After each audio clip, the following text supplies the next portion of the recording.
शिवाय। हे प्रिय शिव भक्तों, आज हम श्री शिव महापुराण की शतरुद्र संहिता के छठे अध्याय में प्रवेश कर रहे हैं। इसके अंतर्गत आप नंदीश्वर अवतार की कथा का प्रसंग श्रवण करेंगे। आइए भगवान भोलेनाथ का स्तवन करते हुए कथा प्रारंभ करते हैं। ध्याय नित्यं महेशं रजतगिरिनिभं चारुचन्द्रावतंसं रत्नाकल्पोज्ज्वलांग परशु मृगवराभीतिहस्तं प्रसन्नं पद्मसीनं समन्तात् स्तुतं मर्गरेण व्याघ्रकृतिं वसानं विश्वाद्यं विश्वबीजं निखिलबर्हणं पंचवक्त्रं त्रिनेत्रकं। श्री शिवाय नमस्तुभ्यं। अब आप सुन रहे हैं कि नंदीश्वर भगवान श्री सनत कुमार जी को कथा श्रवण करा रहे हैं। इसी क्रम में आगे बढ़ते हुए नंदीश्वर भगवान से सनत कुमार जी ने पूछा, हे प्रभु, आप महादेव के अंश से उत्पन्न होकर पीछे शिव को कैसे प्राप्त हुए? वो सारा वृत्तांत मुझे सुनना है, कृपया करके श्रवण कराइए। नंदीश्वर बोले, सर्वज्ञ सनत कुमार जी, मैं जिस प्रकार महादेव के अंश से जन्म लेकर उन्हीं को प्राप्त हो गया, उस प्रसंग का वर्णन करता हूँ, तुम सावधानी पूर्वक श्रवण करो। शिलाद नामक एक महात्मा थे, धर्मात्मा थे, मुनि थे। पितरों के आदेश से उन्होंने अयोनि सुव्रत मृत्युहीन पुत्र की प्राप्ति के लिए तप करके देवेश्वर इंद्र को प्रसन्न किया। परंतु देवराज इंद्र ने ऐसा पुत्र प्रदान करने में अपने आप को असमर्थ बताकर सर्वेश्वर महाशक्ति संपन्न महादेव की आराधना करने का उनको उपदेश दिया। तब शिलाद भगवान महादेव को प्रसन्न करने के लिए तप करने लगे। उनके तप से प्रसन्न होकर महादेव वहां पधारे और महासमाधि मग्न शिलाद को थपथपाकर जगाया। तब शिलाद ने शिव का स्तवन किया और भगवान शिव के उन्हें वर देने को प्रस्तुत होने पर उनसे कहा, हे प्रभु, मैं आपके ही समान मृत्युहीन अयोनिज पुत्र चाहता हूँ। तब भोलेनाथ प्रसन्न होकर मुनि से बोले। भोलेनाथ ने कहा, हे तपोधन विप्र, पूर्व काल में ब्रह्मा जी ने मुनियों ने तथा बड़े बड़े देवताओं ने मेरे अवतार धारण करने के लिए तपस्या द्वारा मेरी आराधना की थी। इसलिए मुनि, यद्यपि मैं सारे जगत का पिता हूँ, फिर भी तुम मेरे पिता बनोगे और मैं तुम्हारा अयोनिज पुत्र होऊंगा तथा मेरा नाम नंदी होगा। नंदीश्वर जी कहते हैं, मुनि ये कहकर कृपालु शंकर जी ने अपने चरणों में प्रणिपात करके सामने खड़े हुए शिलाद मुनि की ओर कृपा दृष्टि से देखा और उन्हें यह ऐसा आदेश दे दिया कि वे तुरंत ही उमा सहित वहीं अंतर्ध्यान हो गए। इस प्रकार आदेश देकर वहां से अंतर्ध्यान हो गए। महादेव जी के चले जाने के पश्चात महामुनि शिलाद ने अपने आश्रम में आकर ऋषियों से वह सारा वृत्तांत कह सुनाया। कुछ समय बीत जाने के बाद जब यज्ञ वेत्ताओं में श्रेष्ठ मेरे पिताजी शिलाद यज्ञ करने के लिए यज्ञ क्षेत्र को जोत रहे थे, उसी समय मैं शंभु की आज्ञा से यज्ञ के पूर्व में ही उनके शरीर से उत्पन्न हो गया। उस समय मेरे शरीर की प्रभा युगांतकालीन अग्नि के समान थी। तब सारी दिशाओं में प्रसन्नता छा गई और शिलाद मुनि की भी बड़ी प्रशंसा हुई। उधर शिलाद ने भी जब मुझ बालक को प्रलयकालीन सूर्य और अग्नि के सदृश प्रभावशाली त्रिनेत्र चतुर्भुज प्रकाशमान जटा मुकुटधारी त्रिशूल आदि आयुधों से युक्त सर्वदा रुद्र रूप में देखा, तब वे महान आनंद में निमग्न हो गए और मुझ प्रणम्य को नमस्कार करते हुए कहने लगे। शिलाद जी बोले, सुरेश्वर, चूंकि तुमने नंदी नाम से प्रकट होकर मुझे आनंदित किया है, इसलिए मैं तुम आनंद में जगदीश्वर को प्रणाम करता हूँ। नंदीश्वर कहते हैं, हे मुनि, तदनंतर जैसे निर्धन को निधि प्राप्त हो जाने से प्रसन्नता होती है, उसी प्रकार मेरी प्राप्ति से हर्षित होकर पिताजी ने महेश्वर की भली भांति वंदना की और फिर मुझे लेकर वे शीघ्र ही पर्णशाला को चल दिए। महामुनि, जब मैं शिलाद की कुटिया में पहुंच गया, तब मैंने अपने उस रूप का परित्याग करके मनुष्य रूप धारण कर लिया। तदनंतर शालंकायन नंदन पुत्र वत्सल शिलाद जी ने मेरे जात कर्म आदि सभी संस्कार संपन्न किए। फिर 5वें वर्ष में पिताजी ने मुझे सांगोपांग संपूर्ण वेदों का तथा अन्यान्य शास्त्रों का भी अध्ययन कराया। 7वां वर्ष पूरा होने पर भोलेनाथ की आज्ञा से मित्र और वरुण नाम के मुनि मुझे देखने के लिए पिताजी के आश्रम पर पधारे। शिलाद मुनि ने उनकी पूरी आवभगत की। जब वे दोनों महात्मा मुनीश्वर आनंद पूर्वक आसन पर विराजमान हो गए, तब मेरी ओर बारंबार निहार कर बोले। मित्र और वरुण ने कहा, तात शिलाद, यद्यपि तुम्हारा पुत्र नंदी संपूर्ण शास्त्रों के अर्थों का पारगामी विद्वान है, तथापि इसकी आयु बहुत थोड़ी है। हमने बहुत तरह से विचार करके देखा, परंतु इसकी आयु 1 वर्ष से अधिक नहीं दिखती। उन विप्रवरों के यो कहने पर पुत्र वत्सल शिलाद नंदी को छाती से लिपटाकर दुखार्त हो फूट फूट कर रोने लगे। तब पिता और पितामह को मृतक की भांति भूमि पर पड़ा हुआ देख नंदी शिवजी जी के चरण कमलों का स्मरण करके प्रसन्नतापूर्वक पूछने लगे, पिताजी, आपको कौन सा ऐसा दुख आ पड़ा है जिसके कारण आपका शरीर कांप रहा है और आप रो रहे हैं? आपको वह दुख कहाँ से आया है? मैं इसे ठीक ठीक सुनना चाहता हूँ। पिताजी ने कहा, बेटा, तुम्हारी अल्पायु के दुख से मैं अत्यंत दुखी हो रहा हूँ। तुम ही बताओ, मेरे इस कष्ट को कौन दूर कर सकता है? मैं उसकी शरण कैसे ग्रहण करूँ? पुत्र बोला, पिताजी, मैं आपके सामने शपथ करता हूँ और यह बिल्कुल सत्य बात कह रहा हूँ कि चाहे देवता, दानव, यम, काल और अन्यान्य प्राणी ये सब के सब मिलकर मुझे मारना चाहें तो भी मेरी बाल्यकाल में मृत्यु नहीं होगी। अतः आप दुखी ना हो। पिताजी ने पूछा, मेरे प्यारे लाल, तुमने ऐसा कौन सा तप किया है अथवा तुम्हें कौन सा ऐसा ज्ञान, योग या ऐश्वर्य प्राप्त है जिसके बल पर तुम इस दारुण दुख को नष्ट कर लोगे? पुत्र ने कहा, तात, मैं न तो तप से मृत्यु को हटाऊंगा और न विद्या से। मैं महादेव जी के भजन से मृत्यु को जीत लूंगा। इसलिए भगवान भोलेनाथ को महामृत्युंजय भी कहते हैं। इसके अतिरिक्त अन्य कोई उपाय नहीं है। नंदीश्वर कहते हैं, मुनि, यों कहकर मैंने सिर झुकाकर पिताजी के चरणों में प्रणाम किया और फिर उनकी प्रदक्षिणा करके उत्तम वन की राह ले ली, यानी कि मैं वन को चला गया। अब नंदीश्वर के जन्म, वर प्राप्ति, अभिषेक और विवाह का वर्णन सुन लीजिए। नंदीश्वर कहते हैं, हे मुनि, वन में जाकर मैंने एकांत स्थान में अपना आसन लगाया और उत्तम बुद्धि का आश्रय लेकर के मैं उग्र तप में प्रवृत्त हुआ, जो बड़े बड़े मुनियों के लिए भी दुष्कर था। उस समय मैं नदी के पावन उत्तर तट पर सुदृढ़ रूप से ध्यान लगाकर बैठ गया और एकाग्र तथा समाहित मन से अपने हृदय कमल के मध्य भाग में 3 नेत्र, 10 भुजा तथा 5 मुख वाले शांति स्वरूप देवादिदेव सदाशिव का ध्यान करके रुद्र मंत्र का जप करने लगा। तब उस जप में मुझे तल्लीन देखकर चंद्राभूषण परमेश्वर महादेव प्रसन्न हुए और उमा सहित वहां पधार कर प्रेम पूर्वक बोले। भोलेनाथ ने कहा, शिलानंदन, तुमने बड़ा उत्तम तप किया है। तुम्हारी इस तपस्या से संतुष्ट होकर मैं तुम्हें वरदान देने के लिए आया हूँ। तुम्हारे मन में जो अभीष्ट हो वर मांग लो। महादेव जी के यो कहने पर मैं सिर केवल उनके चरणों में लौट गया और फिर बुढ़ापा तथा शोक का विनाश करने वाले परमेशान की स्तुति करने लगा। तब परमेश्वर कष्टहारी वृषभ ध्वज परमेश्वर शंभू जी ने मुझ परम भक्ति संपन्न नंदी को, जिसके नेत्रों में आंसू छलक आए थे और जो सिर के बल चरणों में पड़ा हुआ था, अपने दोनों हाथों से पकड़कर मुझे उठा लिया और शरीर पर हाथ फेरने लगे। फिर वे जगदीश्वर गणाध्यक्षों तथा हिमाचल कुमारी पार्वती देवी की ओर दृष्टिपात करके मुझे कृपा दृष्टि से देखते हुए ये कहने लगे, वत्स नंदी, उन दोनों विप्रों को तो मैंने ही भेजा था। महाप्राग, तुम्हें मृत्यु का भय कहाँ? तुम तो मेरे ही अंश हो, मेरे ही समान हो, इसमें तनिक भी संशय नहीं है। तुम अमर, अजर, दुख रहित, अव्यय और अक्षय होकर सदा गणनायक बने रहोगे तथा पिता और सुहृद वर्ग सहित मेरे प्रियजन रहोगे। तुम में मेरे ही समान बल होगा। तुम नित्य मेरे पास भाग में स्थित रहोगे और तुम पर निरंतर मेरा प्रेम बना रहेगा। मेरी कृपा से जन्म, जरा और मृत्यु तुम पर अपना प्रभाव नहीं डाल सकेंगे। नंदीश्वर कहते हैं, मुनि, ये कहकर कृपा सागर शंभु ने कमलों की बनी हुई अपनी शिरोमाला को उतार कर तुरंत ही मेरे गले में डाल दिया।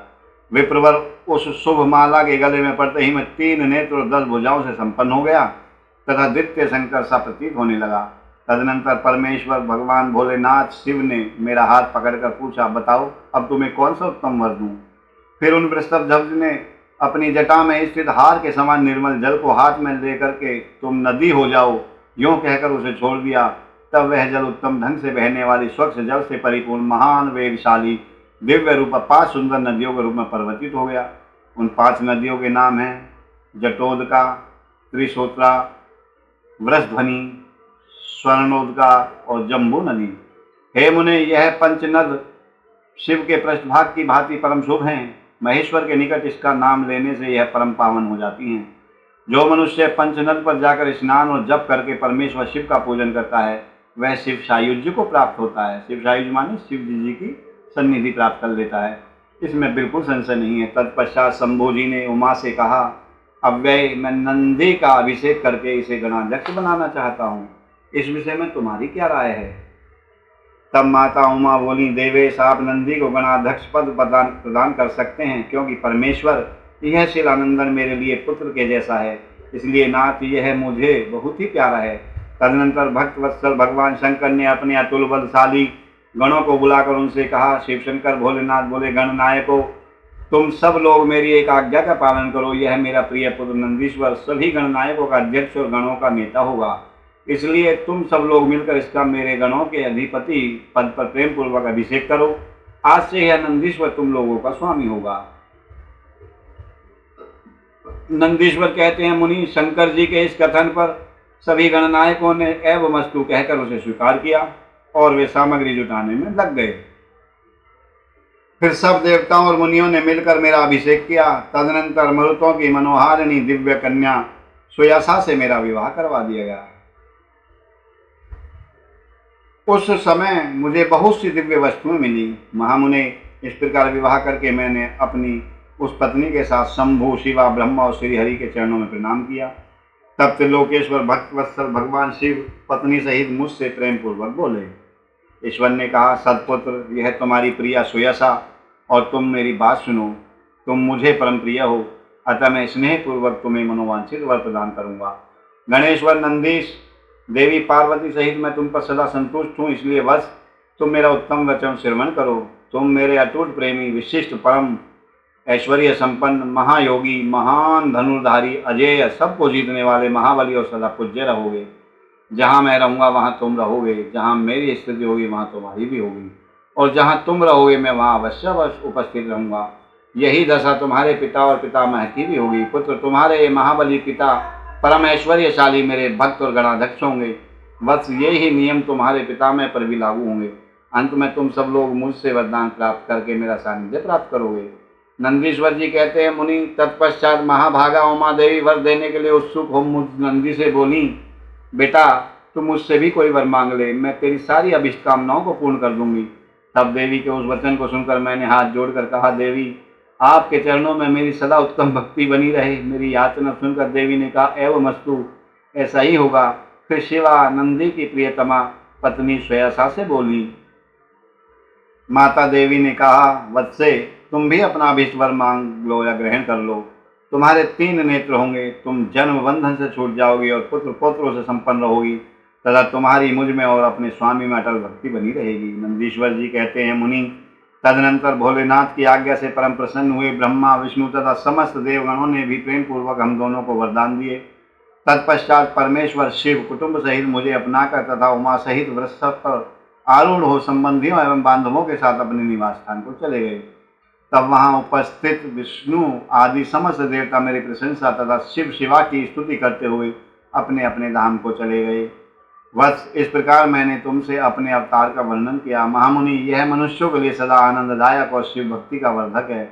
जो श्रद्धालु मानव भक्ति भावित चित्त से मुझ नंदी के इस जन्म वर प्राप्ति, अभिषेक और विवाह के वृत्तांत को सुनेगा अथवा दूसरों को सुनाएगा तथा पढ़ेगा या दूसरों को पढ़ाएगा, वह इस लोक में संपूर्ण सुखों को भोग कर अंत में परम गति को प्राप्त होगा। ये थी भगवान नंदीश्वर की अवतार की कथा। अगले अध्याय में आप श्रवण करने जा रहे हैं काल भैरव का महात्म्य, विश्वानर की तपस्या, भोलेनाथ का प्रसन्न होकर उनकी पत्नी सुचिस्मति के गर्भ से उनके पुत्र रूप में प्रकट होने का उन्हें वरदान देना। तदनंतर भगवान शंकर के भैरव अवतार का वर्णन करके नंदीश्वर ने कहा, महामुने, परमेश्वर शिव उत्तमोत्तम लीलाएं रचने वाले तथा सत्पुरुषों के प्रेमी हैं। उन्होंने मार्गशीर्ष मास के कृष्ण पक्ष की अष्टमी को भैरव रूप से अवतार लिया था। कब लिया था? मार्गशीर्ष मास के कृष्ण पक्ष की अष्टमी को भैरव अवतार लिया था।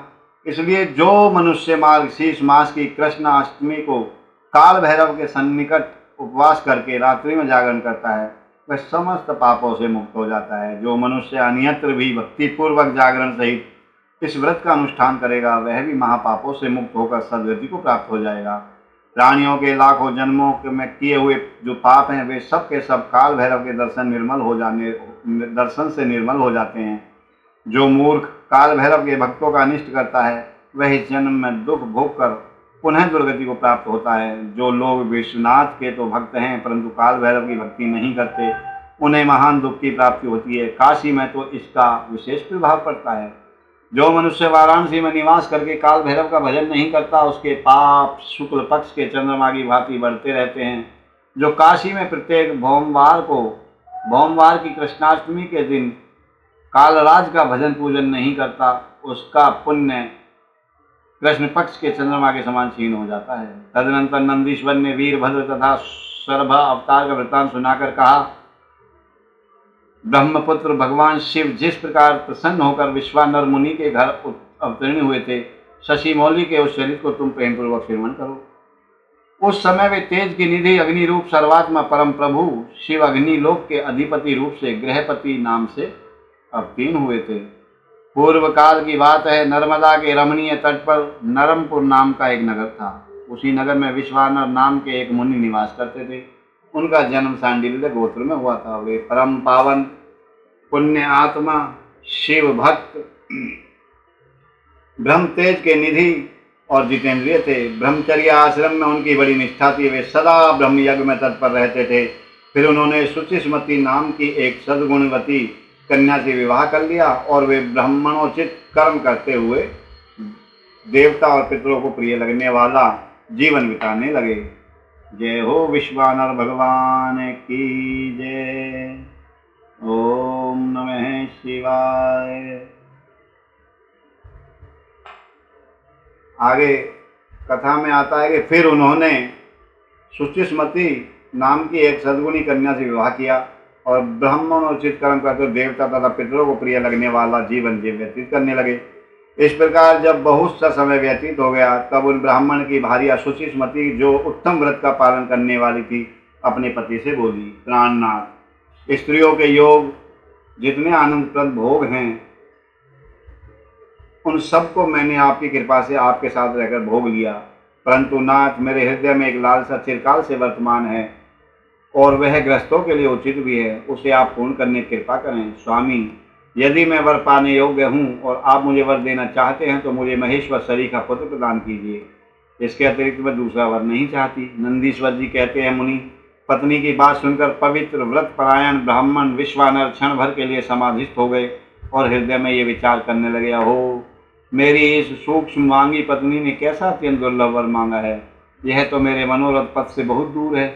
अच्छा, शिव जी तो सब कुछ करने में समर्थ हैं। ऐसा प्रतीत होता है मानो उन शंभु ने ही इसके मुख पर बैठकर वाणी रूप से ऐसी बात कही है, अन्यथा दूसरा कौन ऐसा करने में समर्थ हो सकता है।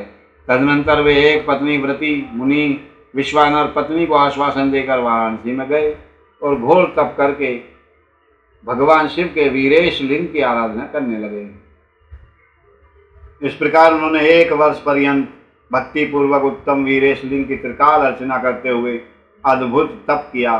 13वां मास आने पर एक दिन वे द्विजवर प्रातःकाल त्रिपथगामिनी गंगा के जल में स्नान करके जो ही वीरेश के निकट पहुँचे, तो ही उन तपोधन को उस लिंग के मध्य एक 8 वर्षीय विभूति विभूषित बालक दिखाई दिया। उस नग्न शिशु के नेत्र कानों तक फैले हुए थे। होठों पर गहरी लालिमा छाई हुई थी। मस्तक पर पीले रंग की जटा थी और मुख पर हंसी खेल रही थी। वह शैव वोचित अलंकार और चिता भस्म धारण किए हुए था तथा अपनी लीला से हंसता हुआ श्रुति सूक्तों का पाठ कर रहा था। उस बालक को देखकर विश्वानर मुनि कृतार्थ हो गए और आनंद के कारण उनका शरीर रोमांचित हो उठा तथा बारंबार नमस्कार है यों उनका हृदय उद्गार फट उठा। फिर वे अभिलाषा पूर्ण करने वाले 8 पद्मों द्वारा बाल रूपधारी परमानंद स्वरूप शंभु का स्तवन करते हुए बोले। विश्वानंद ने कहा, भगवान, आप ही एकमात्र अद्वितीय ब्रह्म हैं। यह सारा जगत आपका ही स्वरूप है। यहाँ अनेक कुछ भी नहीं है। यह बिल्कुल सत्य है कि एकमात्र रुद्र के अतिरिक्त दूसरे किसी की सत्ता नहीं है। इसलिए मैं आप महेश की शरण ग्रहण करता हूँ। हे शंभु, आप ही सबके कर्ता हर्ता हैं तथा जैसे आत्मधर्म एक होते हुए भी अनेक रूप से दिखता है, उसी प्रकार आप भी एक रूप होकर अनेकों रूप में व्याप्त रहते हैं। फिर भी आप रूप रहित हैं। इसलिए आप ईश्वर के अतिरिक्त में किसी दूसरे की शरण नहीं ले सकता। जैसे रज्जु में सर्प, सीपी में चांदी और मृग मरीचिका में जल का प्रवाह का भान मिथ्या है, उसी प्रकार जिसे जान लेने पर यह विश्व प्रपंच मिथ्या भाषित होता है, उन महेश्वर की मैं शरण लेता हूँ। हे शंभु, जल में शीतलता, अग्नि में दाहकता, सूर्य में गर्मी, चंद्रमा में आह्लादकारिता, पुष्प में गंध और दुग्ध में घी वर्तमान है। वह आपका ही स्वरूप है। अतः मैं आपकी शरण हूँ। आप कान रहित होकर सब सुनते हैं, नासिका विहीन होकर सूंघते हैं, पैर न होने पर भी दूर तक चले जाते हैं, नेत्रहीन होकर सब कुछ देखते हैं और जिह्वा रहित होकर भी समस्त रसों के ज्ञाता हैं। भला आपको सम्यक रूप से कौन जान सकता है? इसलिए मैं आपकी शरण में जाता हूँ। हे ईश, आपके रहस्य को न तो साक्षात वेद ही जानते हैं, न विष्णु, न अखिल विश्व के विधाता ब्रह्मा, न योगेंद्र, न इंद्र आदि प्रधान देवताओं को ही इसका पता है, परंतु आपका भक्त उसे जान लेता है। अतः मैं आपकी शरण ग्रहण करता हूँ। हे ईश, न तो आपका कोई गोत्र है, न जन्म है, न नाम है, न रूप है, न शील है और न देश है। ऐसा होने पर भी आप त्रिलोकी के अधीश्वर तथा संपूर्ण कामनाओं को पूर्ण करने वाले हैं, इसलिए मैं आपका भजन करता हूँ। स्मरारे, आप सर्वस्वरूप हैं। ये सारा विश्व प्रपंच आपसे ही प्रकट हुआ है। आप गौरी के प्राणनाथ, दिगंबर और परम शांत हैं। बाल, युवा और वृद्ध रूप में आप ही वर्तमान हैं। ऐसी कौन सी वस्तु है जिसमें आप व्याप्त ना हों?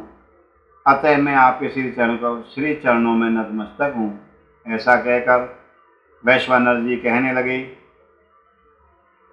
एकं ब्रह्मवादित्यं समस्तं सत्यं सत्यं नेह नास्ति किंचितः। एको रुद्रो न द्वितीयो अवस्थस्ते तस्मादेकं त्वां प्रपद्ये महेशम्। कर्ता हर्ता त्वं हि सर्वस्य शम्भो नानारूपेषु एकरूपोऽप्यरूपः। युदत्त प्रत्यगर्धम् एकोपन्नेकस्तस्मनान्यं त्वां विनेशं प्रपद्ये। रज्जो सर्पः सुक्तिकायां च रूप्यं नरे पुरस्तन्मृगाख्ये मरीचो। यद्वत्तद्वैविश्ववेगेश प्रपञ्चो यस्मिन् ज्ञाते तं प्रपद्ये महेशम्। तो शैत्यं दाहकत्वं चैवहनुतापो भानो शीते भानु प्रसादः। पुष्पे गन्धो दुग्धमध्ये अपि सर्पीरयत क्षभ्यो तं ततस्त्वां प्रपद्ये। शब्दं गृणास्य श्रुवास्तवं हि जिघ्रस्य घ्राणस्तवं व्याघ्रीरायसि दूरातः। व्यक्ष्य पश्येस्त्वं रसज्ञोऽप्यजिव्यं करस्तवां सम्यग्वेतस्तवां प्रपद्ये। नो वेदस्त्वामीश साक्षादिवेद नो वा विष्णोर्नो विधातादिघस्य। नो योगीन्द्रानेन्द्रमुखास्य देवा भक्तो वेद त्वामतस्त्वा प्रपद्ये। नो ते गोत्रं नेश जन्मा अपि नाख्यानो वा रूपं नेव शीलं न देशः। इत्थं भूतोऽपीश्वरस्त्वं त्रिलोक्या सर्वान् कामान् पूरेस्तद् भजे त्वां। तत्त्वतः सर्वं त्वं हि सर्वं स्मरारे त्वं गौरीशस्त्वं च नग्नोऽतिशान्तः। त्वं वे वृद्धस्ततं युवा त्वं च बालस्त्वं यत् किं नासत्यस्त्वां नतोऽहम्। बाल रूपी भोलेनाथ ने फिर उनसे कहा, नहीं क्षमा करना भैया, नंदीश्वर कहते हैं, हे मुनि, ऐसी स्तुति करके विप्रवर विश्वानंद हाथ जोड़कर भूमि पर गिरना चाहते ही थे, तब तक संपूर्ण वृद्धों के भी वृद्ध बाल रूपधारी शिव परम हर्षित होकर उन भूदेव से बोले। बाल रूपी भोलेनाथ ने कहा, मुनि श्रेष्ठ विश्वानर, तुमने आज मुझे संतुष्ट कर दिया है ऐसी स्तुति जो की है। हे भूदेव, मेरा मन परम प्रसन्न हो गया है, अतः अब तुम उत्तम वर मांग लो। यह सुनकर मुनि शेष विश्वानर कृतकृत्य हो गए और उनका मन हर्षमग्न हो गया। तब वे उठकर बाल रूपधारी शंकर भगवान बोले। वैश्वानर ने कहा, प्रभावशाली महेश्वर, आप तो सर्वांत अंतर्यामी, ऐश्वर्य संपन्न, सर्व तथा भक्तों को सब कुछ दे डालने वाले हैं। भला आप सर्वज्ञ से कौन सी बात छिपी है? फिर भी आप मुझे दीनता प्रकट करने वाली यांचा के प्रति आकृष्ट होने के लिए क्यों कह रहे हैं? हे महेशा, ऐसा जानकर आपकी जैसी इच्छा हो ऐसा कीजिए। नंदीश्वर जी कहते हैं, मुनि, पवित्र व्रत में तत्पर विश्वानर के उस वचन को सुनकर पावन शिशु रूपधारी ब्रह्मा महादेव हंसकर शुचि विश्वानर से बोले, हे शुचे, तुमने अपने हृदय में अपनी पत्नी शुचिस्मति के प्रति जो अभिलाषा कर रखी है वह निसंदेह थोड़े ही समय में पूर्ण हो जाएगी, अर्थात मैं तुम्हारे यहाँ पुत्र के रूप में जन्म लूंगा। महामते, मैं शुचि स्मृति के गर्भ से तुम्हारा पुत्र होकर प्रकट हो जाऊंगा। मेरा नाम गृहपति होगा। मैं परम पावन तथा समस्त देवताओं के लिए प्रिय होऊंगा। जो मनुष्य 1 वर्ष तक शिव शंकर भोलेनाथ के सन्निकट तुम्हारे द्वारा कथित इस पुण्य में अभिलाषक स्तोत्र का 3 काल पाठ करेगा, उसकी सारी अभिलाषाएं पूर्ण होंगी। यह पूर्ण कर देगा।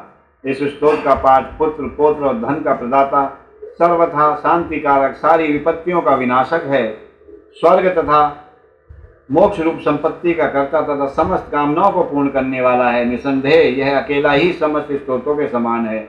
नंदीश्वर कहते हैं, मुनि इतना कहकर बाल रूपधारी शंभु, जो सत्पुरुषों की गति हैं, अंतर ध्यान हो गए। तब विप्रवर विश्वानर भी प्रसन्न मन से अपने घर को लौट गए। आइए मैं आपको वैश्वानर द्वारा भगवान भोलेनाथ के सामने उनकी स्तुति में अभिलाषक स्तोत्र का जो पाठ उन्होंने किया था वो मैं आपको श्रवण कराता हूँ। इस अभिलाषक स्तोत्र को भगवान भोलेनाथ के सामने बैठ कर के, उनके समीप में जाकर के अगर कोई पाठ करता है तो वो संपूर्ण कामनाओं को प्राप्त कर लेता है। इससे आपको पुत्र, पौत्र और धन देने वाला, सब प्रकार की शांति आदि करने वाला ये अभिलाषक स्तोत्र है। आइए अभिलाषक स्तोत्र का पाठ करते हैं। ओम नमः शिवाय। एकं ब्रह्मावादित्यं समस्तं सत्यं सत्यं नेह नास्ति किंचितः। एको रुद्रो न द्वितीयोऽवस्थस्थे तस्मादेकं त्वां प्रपद्ये महेशम्। यहाँ सब कुछ एकमात्र द्वितीय ब्रह्म ही है। यह बात सत्य है। इस विश्व में भेद ना या नानात्व कुछ भी नहीं है, इसलिए एक अद्वितीय रूप आप महेश्वर ही हैं। एक कर्ता त्वं हि विश्वस्य शंभो नाना रूपेषु वेकरूपोऽस्य रूप। यद्वत् प्रत्यवस्वर्ग एकोप्यनेक तमन्त्रानान्यं त्वां विनेशं प्रपद्ये। रज्जु सर्पे सुक्तिकायां च रूप्यं नेरपुरस्तन् मृगाख्ये मरीचो। यद्वत्तवदः विश्वगेश प्रपंचो यस्मिन् ज्ञाते तं प्रपद्ये महेशम्। तोयशैत्यं दाहकत्वं च वहनो तापभानो शीतभानो प्रसादः। पुष्पगन्धो दुग्धमध्ये च सर्पी यर्सर्पैरतक्षम्भो त्वं ततस्त्वां प्रपद्ये। शब्दं ग्रहस्याश्रवास्तवं हि जिग्रहे रग्रहणस्त्वं व्यङ्घ्रीरायासि दूरात्। व्यक्षे पश्येस्त्वं रसयोग्यपि जिह्वः कस्तवां सम्यग् वेत्तयसस्त्वां प्रपद्ये। नो वेदस्त्वामीश साक्षादिवेदः। नो वा विष्णु विधाताखिलस्य। नो योगीन्द्रानेन्द्रमुखाश्च देवा। भक्तो वेद त्वां तस्त्वां प्रपद्ये। नो ते गोत्रं नेशजन्मापि नाख्या। नो वा रूपं स्नेहशीलं न देशः। इत्थं भूतोऽपीश्वरस्त्वं त्रिलोक्या सर्वान् कामान् पूरयेस्तद्भजे त्वां। तत्त्वतः सर्वं त्वं हि सर्वैश्वरारे। त्वं गौरीशस्त्वं च नग्नोऽतिशान्तः। त्वं वै वृद्धस्त्वं युवा त्वं च बालः। सतत किं यत्त्वं नास्यतस्त्वां नमो नतोऽस्मि। इस प्रकार ये अभिलाषक स्तोत्र है। ये मैंने अभी कथा प्रसंग सुनाते वक्त भी बोला था। इसी को हम अभिलाषक स्तोत्र कहते हैं, जो विश्वानंद ने भगवान भोलेनाथ के लिए स्तुति में कहा था। इस प्रकार भगवान भोलेनाथ की विश्वानंद ने पूजा अर्चना की और उनका तप किया। भगवान भोलेनाथ ने उनको वरदान दिया कि वो उनकी पत्नी से पुत्र रूप में उनके पत्नी के गर्भ से जन्म लेंगे, अवतार लेंगे, और उस अवतार में भगवान भोलेनाथ का जो नाम होगा वो गृहपति का अवतार होगा। आइए आज हमने नंदीश्वर अवतार की कथा सुनी। वैश्वानर के अवतार, वैश्वानर के पुत्र के रूप में भगवान की कथा सुनी। आदिदेव महादेव की जय। नंदीश्वर कहते हैं, हे मुनि, घर आकर उस ब्राह्मण ने बड़े हर्ष के साथ अपनी पत्नी से वो सारा वृत्तांत कह सुनाया। उसे सुनकर विप्र पत्नी शुचिस्मति को महान आनंद प्राप्त हुआ। वह अत्यंत प्रेम पूर्वक, विधि पूर्वक अपने भाग्य की सराहना करने लगी। शुचिस्मति जो है वैश्वानर की पत्नी थी और उन्होंने भगवान भोलेनाथ सरीखा एक पुत्र मांगा था, जिसके लिए वैश्वानर ने तपस्या की थी और भगवान ने उनको ये वचन दिया था। वही वृत्तांत उन्होंने अपनी पत्नी को सुनाया तो वो बहुत प्रसन्न हुई और अपने भाग्य की सराहना करने लगी। इसके उपरांत समय आने पर ब्राह्मण द्वारा विधि पूर्वक गर्भाधान कर संपन्न किए जाने पर वह नारी गर्भवती हुई।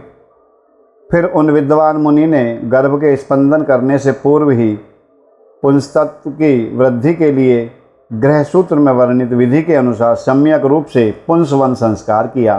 तत्पश्चात 8वां महीना आने पर कृपालु विश्वानर ने सुखपूर्वक प्रसव होने के अभिप्राय से गर्भ के रूप की समृद्धि करने वाला सीमंत संस्कार संपन्न कराया।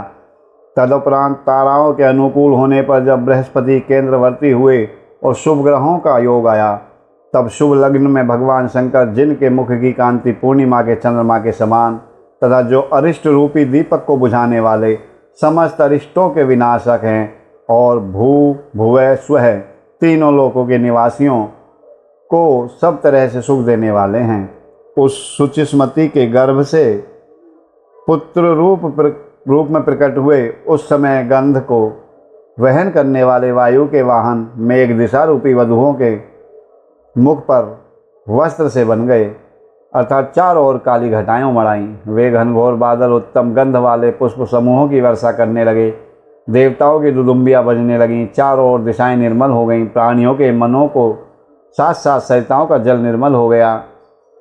प्राणियों की वाणी सर्वदा कल्याणी और प्रिय भाषिणी हो उठी। संपूर्ण प्रसिद्ध ऋषि मुनि और देवता, यक्ष, किन्नर, विद्याधर, गंधर्व आदि मंगल द्रव्य लेकर के पधारे। स्वयं ब्रह्मा जी ने नम्रतापूर्वक उसका जातक कर्म संस्कार कराया और उस बालक के रूप तथा वेद का विचार करके यह निश्चय किया कि इसका नाम गृहपति होना चाहिए। फिर 11वें दिन उन्होंने नामकरण की विधि के अनुसार वेद मंत्रों का उच्चारण करते हुए उसका गृहपति नामकरण कर दिया। तत्पश्चात सबके पितामह ब्रह्मा चारों वेदों में कथित आशीर्वादात्मक मंत्रों द्वारा उसका अभिनंदन करके हंस पर आरूढ़ हो अपने लोक को चले गए। तदुपरांत शंकर भी लौकी की गति का आश्रय लेकर के उस बालक की उचित रक्षा का विधान करके अपने वाहन पर चढ़कर अपने धाम को पधार गए। इसी प्रकार श्री हरि ने भी अपने लोक की राह ली। इस प्रकार सभी देवता, ऋषि, मुनि आदि भी प्रशंसा करते हुए अपने अपने स्थान को पधार गए। तदनंतर ब्राह्मण देवता ने यथा समय सब संस्कार करते हुए बालक को वेदाध्ययन कराया। तत्पश्चात 9वें वर्ष आने पर माता पिता की सेवा में तत्पर रहने वाले विश्वानर नंदन गृहपति को देखने के लिए वहां नारद जी पधारे। बालक ने माता पिता सहित नारद जी को प्रणाम किया। फिर नारद जी ने बालक की हस्तरेखा, जिह्वा, तालु आदि देखकर कहा, मुनि विश्वानर, मैं तुम्हारे पुत्र के लक्षणों का वर्णन करता हूँ, तुम आदरपूर्वक सुनो। तुम्हारा यह पुत्र परम भाग्यवान है। इसके संपूर्ण अंगों के लक्षण शुभ हैं, किंतु इसके सर्वगुण संपन्न संपूर्ण शुभ लक्षणों से समन्वित और चंद्रमा के समान संपूर्ण निर्मल कलाओं से सुशोभित होने पर भी विधाता इसकी रक्षा करें। इसलिए सब तरह के उपायों द्वारा इस शिशु की रक्षा करनी चाहिए, क्योंकि विधाता के विपरीत होने पर गुण भी दोष हो जाता है। मुझे शंका है कि इसके 12वें वर्ष में इस पर बिजली अथवा अग्नि द्वारा विघ्न आएगा। ये कहकर नारद जी जैसे आए थे वैसे ही देवलोक को चले गए। सनत कुमार जी, नारद जी का ये कथन सुनकर पत्नी सहित विश्वानंद ने समझ लिया कि यह तो बड़ा भयंकर वज्रपात हुआ। फिर वे हाय मैं मारा गया यो कहकर छाती पीटने लगे और पुत्र शोक से व्याकुल होकर के गहरी मूर्छा के वशीभूत हो गए।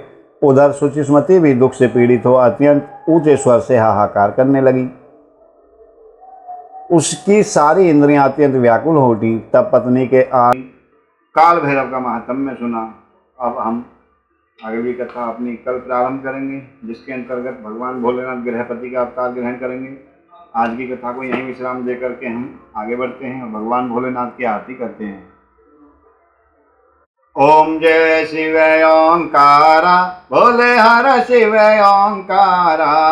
ब्रह्मा विष्णु सदा शिव, भोले भोलेनाथ महाशिव।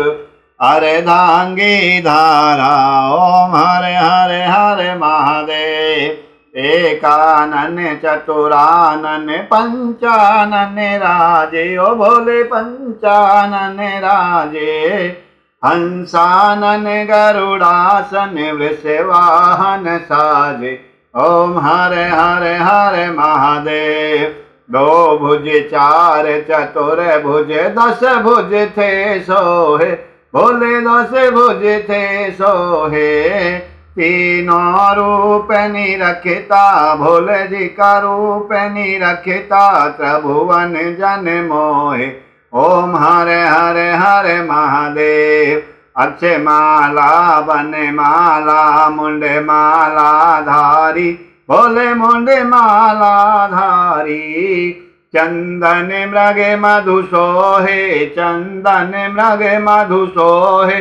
भाले शशिधारी, ओम हरे हरे हरे महादेव। श्वेतांबर पीतांबर बाघांबर अंगे, भोले बाघांबर अंगे। सनकादिक ब्रह्मादिक, सनकादिक ब्रह्मादिक। भूतादिक संगे, ओम हरे हरे हरे महादेव। कर में मध्य कमंडल, चक्र त्रिशूल धरता, भोले चक्र त्रिशूल धरता। जग करता जग हरता, सुख करता दुख हरता। जग पालन करता, ओम हरे हरे हरे महादेव। ब्रह्मा विष्णु सदा शिव, जानते अविवेका, भोले जानते अविवेका। प्रणवाक्षर के मध्य, ओमाक्षर के मध्य। ये तीनों एका, ओम हरे हरे हरे महादेव। काशी में विश्वनाथ विराजे, नंदी ब्रह्मचारी, ओ भोले नंदी ब्रह्मचारी। नित्य उठ भोग लगावे, भोले जी का दर्शन पावे। महिमा अति भारी, ओम हरे हरे हरे महादेव। लक्ष्मी वर गायत्री, पार्वती के संगे, भोले पार्वती के संगे। अर्धांगिनियो भोला लहरी, अर्धांगिनियो शिव लहरी। सिर सोहत गंगे, ओम हरे हरे हरे महादेव। पार्वती पर्वती पे विराजे, भोले कैलासा मेरे शंभु कैलासा। आके धतूर का भोजन, आके धतूर का भोजन। भस्मी में वासा, ओम हरे हरे हरे महादेव। त्रिगुण स्वामी जी की आरती जो कोई नर गावे, भोले प्रेम सहित गावे। कहते शिवानंद स्वामी, मन भजत हरि हरे स्वामी। मन वांछित फल पावे, ओम हरे हरे हरे महादेव। ओम जय शिव ओंकारा, भोले हर शिव ओंकारा। भोला पार्वती का प्यारा, शिव ओढ़े मृग चाला। शंभु पीते भंग प्याला, भोले रहते मत वाला। जटा में गंगा विराजे, मस्तक पे चंद्रमा सोहे। आसन मृग छाला, ओम हर हर हर महादेव। कर्पूर गौरम कर्णावतारम, संसार सारम भुजगेन्द्रहारम। सदा वसंतम हृदयारविंदे, भवम भवानी सहितं नमामि। त्वमेव माता च पिता त्वमेव, त्वमेव बन्धुश्च सखा त्वमेव। त्वमेव विद्या द्रविणं त्वमेव, त्वमेव सर्वं मम देवदेव।